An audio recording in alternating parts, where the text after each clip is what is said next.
हमारे गांव में एक परिवार हुआ करता जो कि दावा करता था कि उन्हें चुड़ैल दिखाई देती है। जब बात बहुत ज्यादा बढ़ गई तो मैं उनसे मिलने चला गया।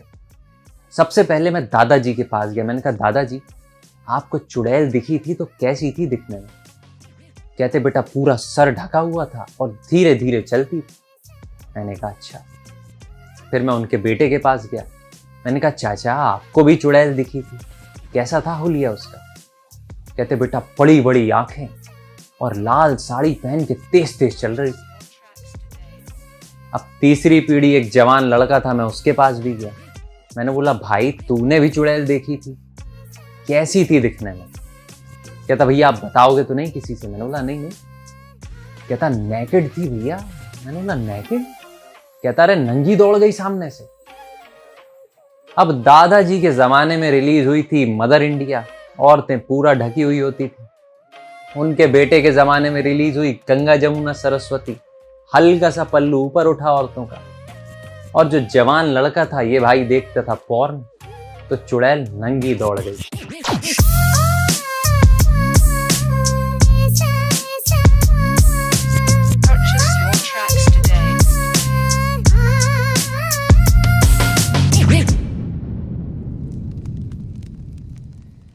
नमस्कार।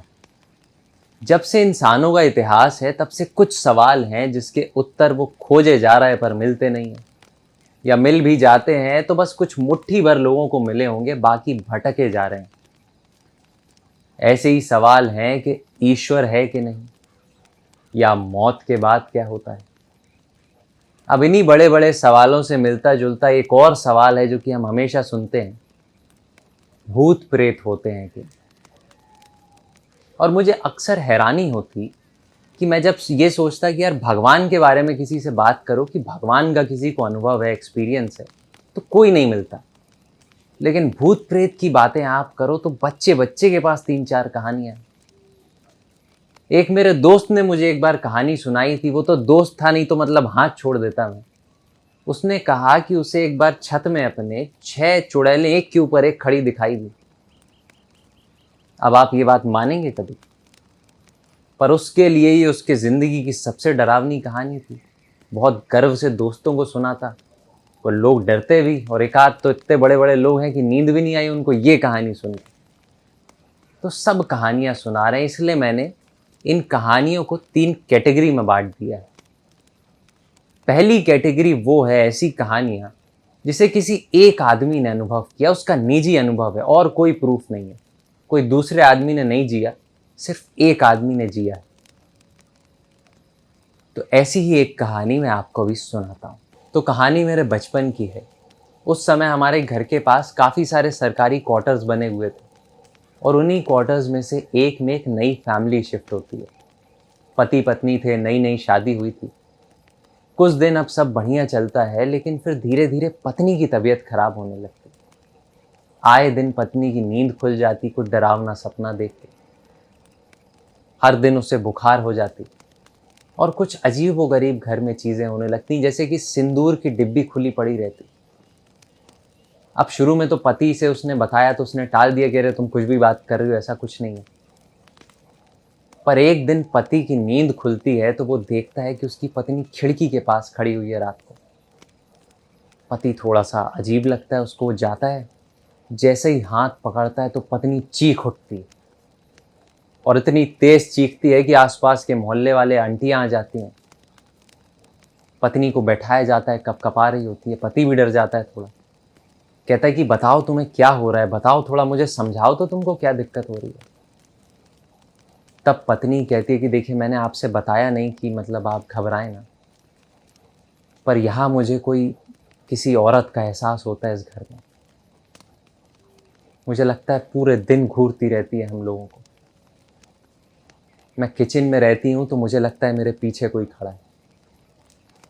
लिविंग रूम में बैठी रहती हूँ तो दूसरे रूम से आवाज़ आती है कि वहाँ कोई चल रहा है, किसी की आहट हो रही है। हर समय लगता है कि हमें आप कहते हो कि रात में मैं क्यों उठ जाती हूँ? वो जो खिड़की के पास मैं खड़ी थी वहाँ पे खड़े होकर मुझे देखती रहती है। थोड़ी देर मुझे देखती है और फिर आपको भी देखने लगती है। और आज उसने मेरे सर पे हाथ रखा किसी औरत ने, इसलिए मैं घबरा गई। मैं क्या पागल थोड़ी हूँ कि मैं ये सब कर रात में जागती रहती हूँ। अब पति थोड़ा सा डर जाता है, कहता कुछ भी बकवास कर रही हो तुम। कहता है कोई भूत प्रेत होते ही नहीं है, जब होते ही नहीं है तो तुम्हें कहाँ से दिख रहे हैं, खाली बैठी रहती हो तो बकवास करती हो। अब पति भी डर जाता है। तो ये बात चल रही होती है, उतने में बगल में एक पड़ोस की औरत खड़ी रहती है, वो बीच में रोक देती है, कहती है भैया एक बात है, मैं आप लोग को बताना चाहती थी, मैंने अभी तक इसलिए नहीं बताया कि आप लोग डर ना जाएं, मैंने सिर्फ दीदी को बताया, मैंने और किसी को नहीं बताया अभी तक कि लोग डरे ना।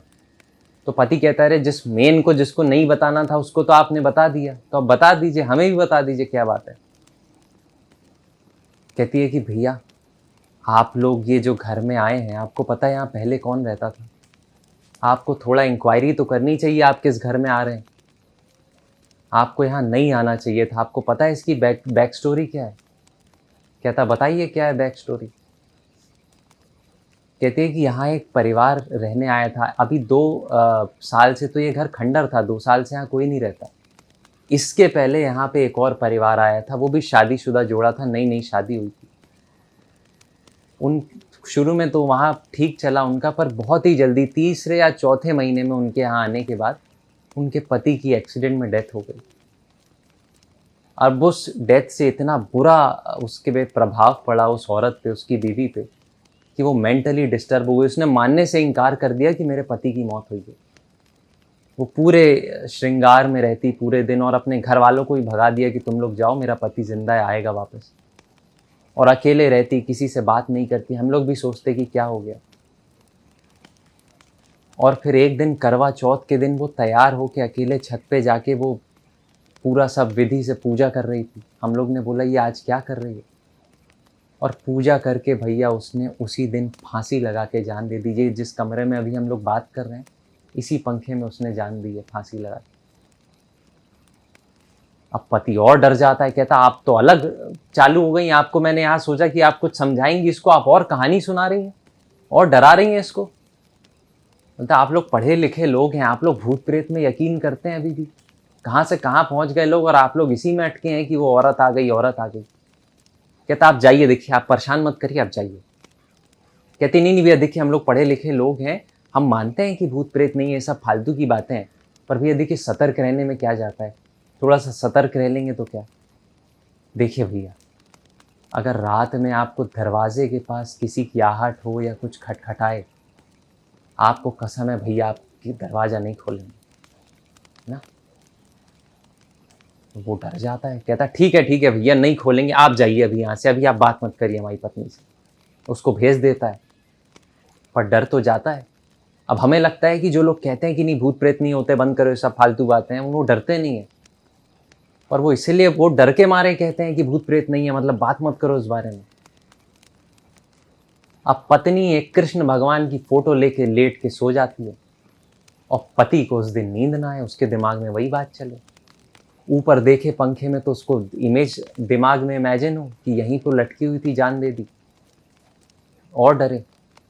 अब नास्तिक आदमी था, भगवान में मानता नहीं था, तो भगवान की फोटो भी नहीं चिपका पाए। अब जैसे तैसे कंबल ओढ़ के लेटा था। आधी रात को उसको दिक्कत होने लगती। ठंड का समय था, आपको पता है ठंड के समय तो कुछ आवाज़ होती नहीं, एकदम हर चीज़ की क्लियर आवाज़ सुनाई देती है, ना पंखा चलता ना कुछ। धीरे धीरे उसको किसी के पैर की आहट सुनाई देने लगती है। एक बार वो कंबल उठा के देखता है तो उसको खिड़की के पास एक औरत भी खड़ी दिखाई देती। उस रात को इतना घबरा जाता है कि जैसे तैसे अपनी रात काट के अगले दिन दोनों घर छोड़ के निकल जाते हैं। पर दूसरे घर में भी वही दिक्कत। कुछ दिन तो ठीक रहता है, पर फिर से उसकी पत्नी की तबीयत खराब होने लगती, फिर से उसको सपने दिखते, रात में उठ के बैठ जाती। एक दिन डरी हुई रात को उठ के बैठी रहती तो पति पूछता है कि क्या हो गया अब? तो कहती आपको मैंने बोला था ना आप देख के घर लेना। फिर से गलत घर ले लिया आपने, ये घर ठीक नहीं है, यहाँ पे बहुत ज़्यादा नेगेटिविटी है, बहुत सारी नेगेटिव एनर्जी फील होती है मुझे। तो कहता है यार तेरे में सेंसर लगा हुआ है क्या कोई, कि तू जहाँ से निकलती है तो नेगेटिव एनर्जी भूत प्रेत लग जाते हैं तुझे? कहती आप फिर बकवास कर रहे हैं, आप कुछ समझते नहीं और बकवास कर रहे हैं। होते हैं कुछ लोग जिनको कुछ महसूस होता है, पावर होती है, ये फील कर सकते हैं एनर्जीज। सदगुरु की वीडियोस देखती थी, कहती होता है, फील होता है, मुझे सब दिखती हैं चीज़ें, तो मैं नहीं बोलूँ क्या? मैं बेवकूफ़ हूँ जो रात में उठ के बैठ जाती हूँ, सोती नहीं हूँ। पति शांत होता है, कहता बताओ अभी ये घर में क्या दिक्कत है? पत्नी कहती आप तो चले जाते हैं सुबह ड्यूटी, मैं रहती हूँ अकेले यहाँ पे। एक बच्चे की आहट सुनाई देती है मुझे। ये वाले कमरे में बैठो तो लगता है कि बेडरूम में खेल रहा है कोई बच्चा। उसके खिलौने खेलने की, हंसने की आवाज़ आती है पूरा दिन। कल मैं किचन में खाना बना रही थी तो लगा हाथ ऐसे छू के कोई निकला मुझे। मैं पागल थोड़ी हूँ जो डर रही हूँ। वो जो बाहर आम का पेड़ लगा हुआ है ना, एकांत में घर तो ले लिया आपने, वो आम के पेड़ की टहनी में बैठा रहता है और घूरता रहता है बहुत गुस्से में सबको। और आप जो जाते हो ड्यूटी, बहुत तेज घूर के देखता रहता है आपको। मुझे बहुत घबराहट हो रही है, मुझे लग रहा है कुछ गड़बड़ नहीं हो जाए यहाँ, आप चलिए घर छोड़ के। तो पति भी गुस्सा हो जाता है, कहता है यार मैं मतलब घर ही बदलता रहूं क्या? मैं तो काम ही नहीं कर पा रहा हूं जब से यहाँ आया हूं। घर ही बदलता, मेरे को तो लगता है तू चुड़ैल है जो सब तेरे पीछे घूमते रहते। और गुस्से में चला जाता है ड्यूटी। पर जैसे ही शाम को लौटता है, बात तो दिमाग में थी, अंधेरा हो जाता है। शाम को लौटता है, गेट खोलता है तो नज़र उसकी जाती है आम के पेड़ पे। देखता है तो उसको भी कोई बैठा हुआ दिखाई देता है। घबरा जाता है, तुरंत सामान वामान पैक करता है और ये घर भी छोड़ देते हैं। अब ये घर छोड़ के फिर 2-3 घर और छोड़ते हैं और उसके बाद फाइनली उनको एक घर मिलता है जिसके पास मंदिर होता है। तो वो पति भी सोचता है कि यार मंदिर है, थोड़ी पॉजिटिव एनर्जी होगी, थोड़ा अच्छा माहौल होगा, तो यहाँ पे रहते हैं। वहाँ पे रहना शुरू करते हैं। वहाँ भी 3-4-5 दिन तक सब सही रहता है और फिर से उसकी पत्नी की तबीयत खराब, फिर से रात को उठ के बैठ जाए, फिर से परेशान हो। अब पति का दिमाग थोड़ा सा खराब हो जाता है। पत्नी उठ के बैठी हुई होती है तो कहते हैं क्या हो गया आज, अब क्या हो गया यहाँ पे? कहती है मुझे वो दूसरे वाले कमरे से किसी के आवाज़ दे रहा है, कोई मुझे बुलाने की आवाज़ आ रही है। अब पति का दिमाग तो खराब रहता है, कहता है यार एक बात बता, तुझे बहुत एनर्जी फील होती है, तुझे छाया दिखती है, तुझे कोई बुला लेता है, तुझे चुड़ैल दिखती है, तुझे बहुत एनर्जी फील होती है, तो तुझे सिर्फ क्या नेगेटिव ही एनर्जी फील होती है क्या? पॉजिटिव एनर्जी नहीं फील होती? मंदिर के पास घर लिया है, तुझे मंदिर का कुछ फील नहीं होता कि मंदिर है यहाँ, अच्छी जगह है? तुझे यहाँ भी भूत प्रेत दिख रहा है? तो कहती है आप समझते नहीं हैं, आप कुछ भी बोलते हैं। कहते मैं सब समझता हूँ, मैं तेरे को पूरा समझ गया हूँ अब। तो एक बात बता, जब शादी हो रही थी हमारी, अपन को बोले थे ना अलग से बैठ के बात कर लो। मैं तेरे पास बैठा, मैंने तेरे से पूछा कि हॉबीज़ क्या हैं आपकी, तो आपने क्या कहा था कि डांसिंग, सिंगिंग और वो पेंटिंग। बोले तब बोलना था ना कि मेन हॉबी मेरा भूत प्रेत देखना है, तो मैं शादी नहीं करता तब। वो आपने मेन चीज़ तो बताई नहीं मुझे। और डर किस बात का है? भूत प्रेत दिख जाएंगे तो क्या कर लेंगे? ज़्यादा से ज़्यादा मार देंगे ना, वो तो मैं भी मार सकता हूँ। जिस हिसाब की आपकी हरकतें हैं, किसी दिन मैं ही ना निपटा दूँ आपको भूत प्रेत के चक्कर में। तो ये सब बकवास बातें करना बंद करिए अब आप। अब इस दिन के बाद से बड़ा बदलाव आ जाता है। धीरे धीरे भूत प्रेत कम दिखने लगते हैं और फिर उसका धीरे धीरे इलाज शुरू करवा दिया जाता है साइकोलॉजिस्ट के पास। वहाँ पे पता चलता है कि बचपन से भूत प्रेत की कहानियाँ और अकेलेपन के कारण कोई काम धंधा नहीं, कुछ नहीं, सुबह से खाली बैठी रहती, इस वजह से स्थिति आ गई। उसको सजेस्ट करते हैं कि तुम भी नौकरी करो। पत्नी भी नौकरी करने लगती है और चीज़ें बैलेंस हो जाती हैं। तो यहाँ से अब हम पहुँचते हैं अपनी दूसरी कैटेगरी पे, जो कि है कि अर्बन लेजेंड। मतलब ऐसी कहानियाँ जो किसी कस्बे या किसी बड़े इलाके या पूरे गांव के द्वारा मानी गई होती हैं। जैसे कि एक मूवी रिलीज हुई थी स्त्री, वो कर्नाटका के एक गांव की कहानी थी जिसका असली नाम नालेबा कहा गया। तो उसी से मिलती जुलती एक कहानी है मानेसा, जो कि मैं सुनाऊंगा आपको अगले वीडियो में।